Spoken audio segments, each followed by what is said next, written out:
Bom, vamos falar então do debate de ontem, que terminou em confusão, com uma expulsão bastante contestada do candidato do PRTB, Pablo Marçal, depois o soco do agressor, do assessor do Pablo Marçal no marqueteiro do Ricardo Nunes, que tinha tomado o celular da mão do assessor do Marçal. Começar contigo, Consta, aqui nos dias aí de todas essas cenas, de tudo que acompanhou ontem no debate, da forma como foi aquele desfecho. Bom, a primeira coisa é concordar com o Silvio na fala anterior, né? Lamentável ver que a política está descambando realmente para baixaria, não é nem mais a palavra certa, né? Pancadaria e tudo mais. Quanto à censura ao candidato Pablo Marçal, a síntese que eu estou vendo nas redes sociais hoje é aquela que eu concordo. O Flow virou a Globo, né? Quer dizer, a mesma posturazinha de não, vamos todo mundo ser aqui, blá, blá, blá, e na verdade é uma regra que não é isonômica, que é o cerne do problema aqui que está sendo discutido. Né? Qual é o X da questão? É que a esquerda tem salvo-conduto para tudo, e quando alguém que se diz de direita, que defende as ideias de direita, vai lá e faz, é punido. Então, de novo, me pareceu ali uma perseguição ao candidato Pablo Marçal, a conduta do moderador, digamos assim. Né? Quanto à agressão em si, eu escutei as piores coisas desse marqueteiro do Ricardo Nunes, aí, o Duda Lima, e o vídeo que nós vimos e que a turma da velha imprensa não quis mostrar com destaque foi realmente essa que, quando o Pablo Marçal é censurado e o apresentador diz que ele vai sair do debate, ele ri em deboche e vê que está sendo filmado e mete a mão na cara do outro. Bom, isso justifica um soco na cara? Na minha opinião, não.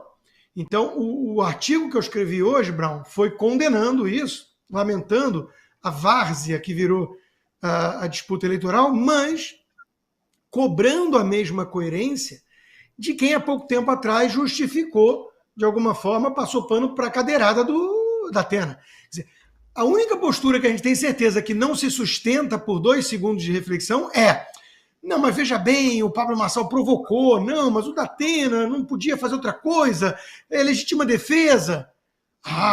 O assessor do Marçal tem que ser preso e o Marçal tem que ser punido pela agressão. Opa, como é que é? Pau que dá em Chico também dá em Francisco.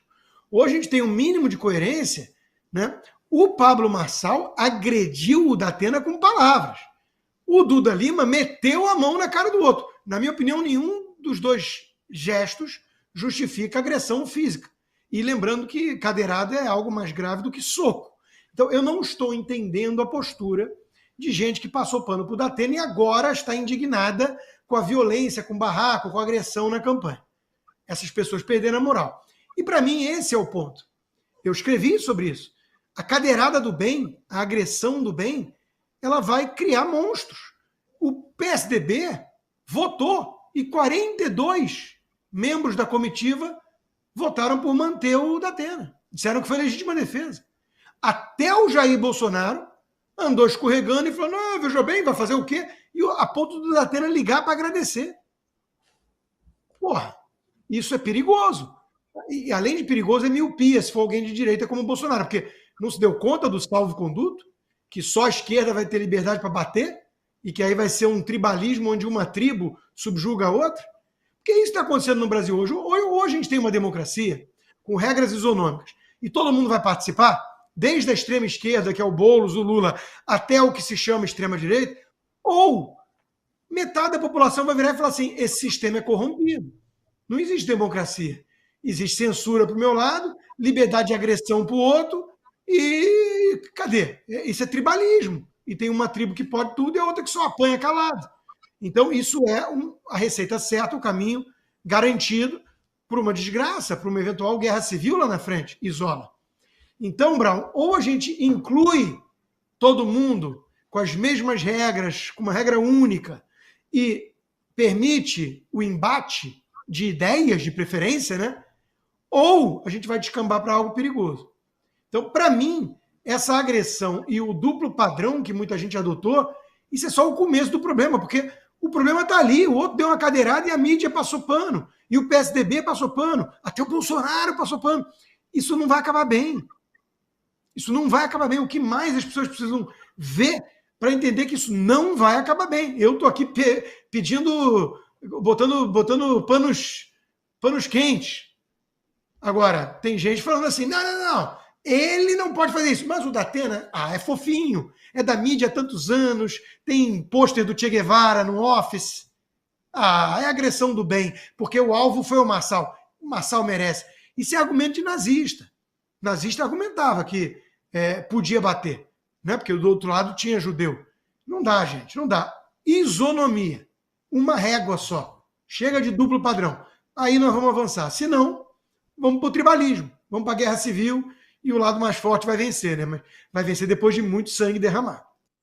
Olha, ainda sobre o debate, para a gente fechar esse tópico, teve um outro momento que chamou muito a atenção em que Pablo Marçal e Marina Silva foram chamados a falar por uma pergunta de um jornalista sobre pandemia, sobre a gestão Jair Bolsonaro. Veja só. No enfrentamento da pandemia da Covid-19, o Brasil apresentou uma das maiores taxas de mortalidade quando comparado com outros países do mundo. A principal razão disso foi a postura negacionista de governantes, em particular do governo Bolsonaro, mas não exclusivamente, que além de deixarem de tomar com a necessária urgência medidas como aquisição e distribuição de insumos, como vacinas, medicamentos e equipamentos, assumiram posições contra o isolamento social e contra a vacinação obrigatória, além de promoverem o uso de cloroquina e ivermectina, medicamentos que comprovadamente promoveram dano aos pacientes sem nenhum benefício terapêutico contra a Covid-19. A pergunta para candidato ou candidato é: no caso de uma nova pandemia, similar à da Covid-19, em que a evidência médica e a ciência indiquem o isolamento social e a vacinação obrigatória, qual será a sua posição como prefeita ou prefeito? Bom, para começar essa resposta, eu gostaria de dizer onde que estavam as vacinas do governo Lula quando a gente teve o recorde de mortes de dengue esse ano aqui no Brasil. Aliás, gente, no primeiro semestre desse ano no Brasil, morreu mais gente com dengue do que nos 7 anos anteriores, de acordo com uma matéria do Poder 360. Então, cadê? Né? A gente está chamando aí o Lula também de genocida, e cadê as vacinas que não chegaram a tempo? Então, essa é a primeira pergunta que eu tenho para fazer. Se foi esse caos, sinceramente, no que a gente está vendo agora com a dengue, imagina se fosse essa turma que estivesse lá na época da Covid. A pandemia foi tratada com muita politização, né, uma guerra de braços. Tanto é que a pergunta que foi feita já foi direcionada para o Bolsonaro, ele não está aqui para responder. Mas eu imagino que ele fez todas as coisas que ele fez tentando acertar e o mundo inteiro perdeu com isso. Né? Foram milhares de vidas que foram ceifadas. Geralmente, para quem não entende do assunto e ouve só uma notícia, para validar uma vacina leva 14 anos. E a gente imunizou um rebanho mundial em poucas semanas. A cidade de São Paulo, né, foi a capital mundial disso. Só que teve alguns exageros em demitir funcionários que não quiseram seguir a cartilha, em fazer com que as pessoas, né, fossem oprimidas com esse passaporte sanitário. Eu defendo a saúde, os especialistas, mas a politização que foi feita com esse assunto é nojenta. O que fizeram com esse assunto? Esses dias agora o governo federal deixou vencer 250 milhões de reais em vacina e ninguém fica chocado com isso. O que está acontecendo de fato, né, com a dengue no Brasil, parece que ninguém está preocupado com isso também. O ar dessa cidade deve ter matado aí 80 pessoas, a última vez que eu vi no noticiário. Ninguém também está falando disso. Você imagina, ter o pior ar do mundo. E a grande verdade é que se você não fica indignado, é porque ninguém está noticiando. O que eu defendo é a liberdade. Não pode fazer o que fez com os empresários e com os trabalhadores. Todo mundo perdeu o emprego. Foi um negócio absurdo. Até hoje a gente tem trauma disso. E você consta aqui nos dias do tema da pandemia no debate e dessa reação do Tarcísio dizendo que terminou a eleição passada como amigo do Fernando Haddad. Vamos lá, né? Primeiro, quanto ao flow e a pergunta cafajeste, militante, feita pelo apresentador ali, eu vou acompanhar meus colegas. Né? Um lixo. Eu estou vendo o movimento de cancelar o Flow, como já tem do boicote à Globo, né? Eu acho que as pessoas só ganham, né? Desligando o Globo e parando de acompanhar essa porcaria desse Flow. Vamos falar sério, né? Isso não é pergunta. E a resposta do Pablo Marçal e da Marina foram respostas boas, as respostas. Eu também queria um tom até mais incisivo, como a Fabi colocou, mas foi uma boa resposta. Né? Houve muita politização, pessoas pagaram muito caro esse preço, tudo, e militante defendendo essa vagabundagem. Quanto ao Tarcísio, a preocupação do Tarcísio são os apelidos para-choque de comunismo, de comunista. Isso é um problema para ele. Ele é mais refinado, deve comer com talher de prata e ficou até amigo do Fernando Haddad. Veja só que coisa. Para mim, governador Tarcísio, o problema é ser amigo do Haddad. Para mim, o problema é ir para Gilmar Palusa, em Portugal, elogiar o STF.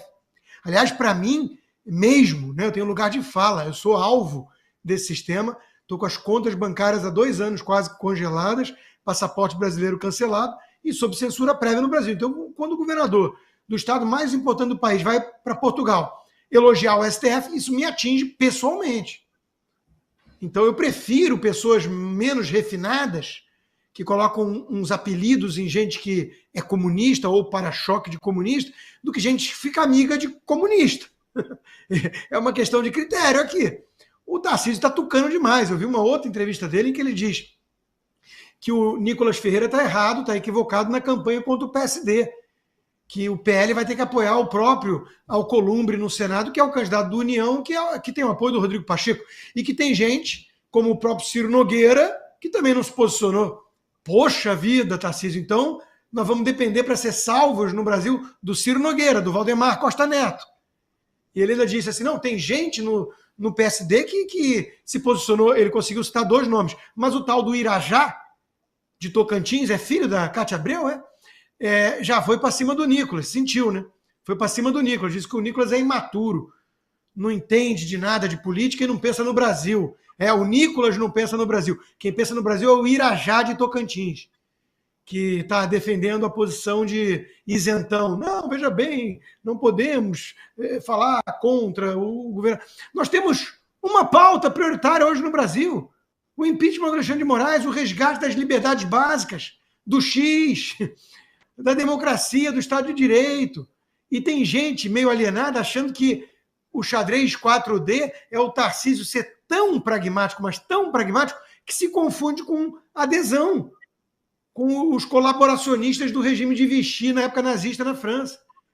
Ele está fazendo pontes, ele está conversando, e ele diz que ele é leal ao Bolsonaro. Sempre antes de conversar com os ministros do Supremo, ele fala com o Bolsonaro antes. Pô, fiquei tão mais confortável agora, estou sentindo como está indo bem no Brasil. Eu prefiro o Nicolas, que tuitou a notícia de que a campanha do Ricardo Nunes não gostou do posicionamento dele, e ele escreveu apenas assim, caguei. Que bom, mas talvez seja pouco refinado usar esse termo. Não é maduro o suficiente na política. Porra, fala sério, gente. Nós estamos virando Venezuela. E tem tucano querendo, falar de educação, caceta. Vamos sentar para dialogar?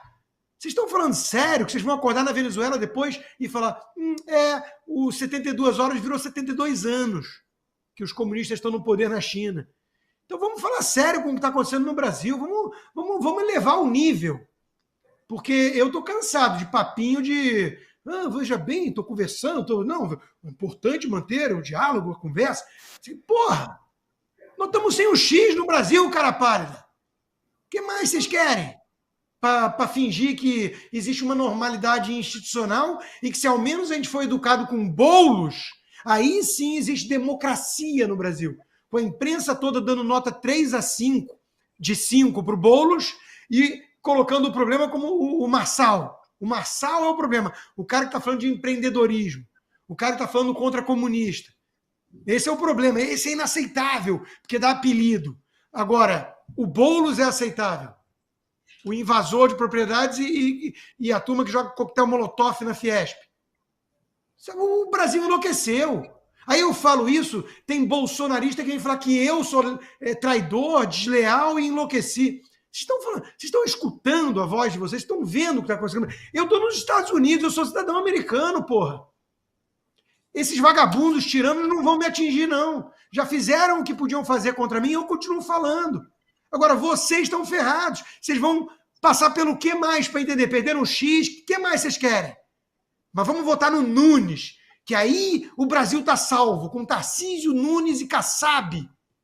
Pô, vocês estão de sacanagem comigo? Eu estou cansado. Eu estou bem cansado do que está acontecendo. Tarcísio, vira homem.